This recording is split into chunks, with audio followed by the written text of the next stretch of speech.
August 24 నుండి SIM కార్డుల విషయంలో కేంద్రం కొత్త నిబంధనలు అమలు చేయనుంది. ఒక వ్యక్తి పేరుతో దేశవ్యాప్తంగా గరిష్టంగా 9 మొబైల్ కనెక్షన్లు మాత్రమే ఉండాలి. ఇప్పటికే 9 సిమ్లు ఉన్న వ్యక్తి మరో కొత్త సిమ్ కోసం దరఖాస్తు చేస్తే టెలికాం సంస్థలు తిరస్కరించాలి. జమ్మూ కాశ్మీర్, అస్సోం, ఈశాన్య రాష్ట్రాల్లో మాత్రం ఈ పరిమితి 6 కనెక్షన్లుగా ఉంటుంది. ఈ నిబంధన అన్ని టెలికాం సంస్థలకు, దేశంలోని అన్ని లైసెన్స్డ్ సర్వీస్ ఏరియాలకు వర్తిస్తుంది. అంటే ఒకే వ్యక్తి పేరుతో వేర్వేరు కంపెనీల్లో తీసుకున్న సిమ్లు కూడా మొత్తం లెక్కలోకి వస్తాయి. కొత్త సిమ్ కోసం దరఖాస్తు చేసుకునే వ్యక్తి పేరుతో ఇప్పటికే ఎన్ని కనెక్షన్లు ఉన్నాయో టెలికాం సంస్థలు ముందుగా గుర్తించాలి. ఆగస్టు 23 నుండి డిజిటల్ ఇంటెలిజెన్స్ ప్లాట్ఫామ్ లో పరిమితికి చేరుకున్న వినియోగదారుల ఫోటోలు అందుబాటులో ఉంటాయి.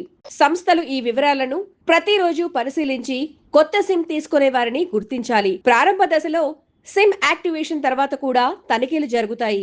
పరిమితికి మించి కనెక్షన్ యాక్టివేట్ అయితే సమస్య పరిష్కరించే వరకు దాన్ని సస్పెండ్ చేయాలని కేంద్రం సూచించింది.